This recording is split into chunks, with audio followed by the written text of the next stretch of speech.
I told my dad, someday I'm going to have one of these Nova computers. I had posters of it on my wall in my bedroom. That's how geeky I was. And a friend of mine at school did too, when there were two of us. And it wasn't Steve Jobs, it was another guy. So I told my father, I'm going to own a 4K Nova someday. And he said, how are you going to do that? It costs as much as a house. I said, I'm going to live in an apartment. I threw down the gauntlet. I was going to have a computer in my life. That was an important goal of mine. And I didn't forget that goal, just like I didn't forget the goal of teaching in later years. Well, I went off to my first year of college, and computers were a graduate level course. Introduction to computers. Introduction was graduate level. Because I was a freshman in engineering, I was allowed to take the course. And I got an A+ in it because I knew so much about computers already. And I learned a ton that year, and I started writing programs that calculated valuable scientific tables of numbers. I ran so many programs, I ran our class budget 5 times over. I was doing something good.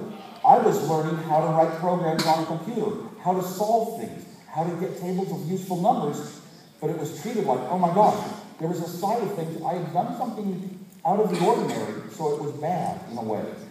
The next year, a friend of mine duplicated the key to the computer room in the college I went to. And we would go in at midnight. We would power on this IBM 360 Model 40, power on the disk drives and the tape drives and the printers and everything. And I would start sending my punch cards into the machine and running my programs, looking at the outputs, correcting them, running more cards in. Had a great time, and we'd shut the thing down at 4 in the morning and nobody knew we were there. I was doing a good thing. A computer was sitting there unused, and I wanted to educate myself and learn how to use it and write great programs. I wasn't doing anything bad, no vandalism, no destruction, but it would have been treated as though it were bad, what I was doing. After my second year of college, I wanted to pay my own way through college. My parents didn't have that much money. And so I went to work for 1 year to earn the money for my third year of college. And thankfully, from the minute I was out of high school, I never had to worry about a job. I was so skilled in all kinds of engineering, I could always run down to an electronics company and get a job. I didn't go through what most young people go through, which is worrying about what they're going to do and what kind of job they're going to get after college or something. So I went to work at a company. I walked in the door by accident and found they were designing a computer. I got a job for a year programming that computer. I went in at night to run a program of my own, just for me. And the program calculated the esoteric mathematical number E to 138,000 decimal places. And I went in, I ran this program, and somebody else came in. They saw me doing it, and they acted like what I was doing was bad and wrong. It wasn't company business. Here I was, educating myself, taking a computer to, its limits and doing amazing things, and yet it was treated as though it was bad because it was unusual. So just wanting to do things that are new and different, you sometimes get that feeling. I ride a little two-wheeled Segway, and very often you go up against people that just want to get these Segways off our sidewalks, get them off our streets, get them out of our parks. And it's only really because it's so new and different and they don't understand it. But that was good. Well, at that company where I worked, an executive heard that I used to design any computer in the world I could design in 2 days. That was roughly how good I was. And so he said he'd get me the chips if I could design a computer. I went home. I designed a very small computer. I brought in my design, and he got me the chips to build my own computer. I had to make a phone call and find some memory. 256 little DB bytes of memory, but it was enough to make this little machine work. And I had switches on the front. Ones and zeros, push a button, and the ones and zeros go into memory. So it was like computers are. I knew computers very well. I built this little computer. We drank cream soda while we built it, so Bill Fernandez and myself called it the cream soda computer. And Bill said, you should meet this other guy from our high school, Steve Jobs, because he knows digital electronics, and he also likes to play pranks at school, jokes, and I was well known for that. So I met Steve Jobs around that time. And we talked about what we knew in electronics, and he wasn't really a designer like I was, but he had been around it. He had taken the same electronics course from the same teacher at our high school. And we were in the counterculture movement, was very big in the San Francisco area. And I admired all those people that talked about living life very differently than you ever thought was possible, very differently than normal. I admired that. And Steve became more of like a real hippie.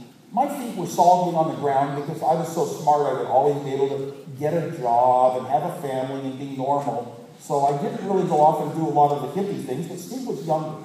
And he would walk around in bare feet and a little sack of seeds that he would eat from. And he would talk about, Eastern religion and go over to India. He was more like a true hippie. And to tell you the truth, you know what? And a lot of movies are probably going to make a point that, oh my gosh, a lot of drug use led to what Apple became. I never once saw Steve doing drugs. He never talked about it with me. So it was very subtle and minor and kept out of my view at least. Steve talked about a couple things he'd done in high school. They had taken clay and take a photograph, move the clay a little, take another photograph, change the clay, take another. It's called claymation, and it makes movies. Where did that come out? Pixar Corporation, years and years and years later. I don't even know if Steve remembered how he talked about that when he was in high school. He also talked about a book he read called Atlas Shrugged. And he talked about how in Atlas Shrugged there's only a very few people that are like the Shakespeare's and the Isaac Newtons that move society forward, that are important for actually getting things manufactured and done. And everybody else sort of is just interchangeable in ways and can be treated like nothing and fired at will. I didn't like that kind of talk, and it's a shame that it kind of, I think, influenced Steve quite a bit in his life. Well, I drove Steve up to college, and he did not like the fact that they told you what courses you had to take. That's how counterculture he was. So he never took their courses. And he never paid money, just stayed with friends in the dorms. And he never paid tuition, but he just went to classes and sat in to interesting ones so he could learn a few nice things. Very different style of life and education, but he was very young, and his personality was forming. Meanwhile, he was up in Oregon, and down in the San Francisco area, Hewlett-Packard was making the iPhone 5 of its day. It was called the Handheld Scientific Calculator. Within 5 years, every engineer, every scientist got rid of their $10 slide rules and bought this $400 calculator because it could calculate numbers in a display. You could type them in. It was accurate. It was fast. It just, everything that engineering is about, that calculator solved. Even in a recession, it made Hewlett-Packard a profitable company. Even though every other division of Hewlett-Packard was losing money, our calculator division made money. Well, they heard I was a great designer. They brought me in, and they interviewed me. I didn't have a college degree. I had had 3 years of college by now. But they hired me on the spot. Oh my God, how incredible a thing in life to be hired as an engineer designing the best product in the world. I came to love Hewlett-Packard.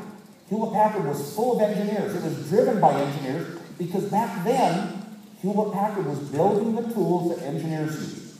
So every one of us engineers was building the tools that we would use ourselves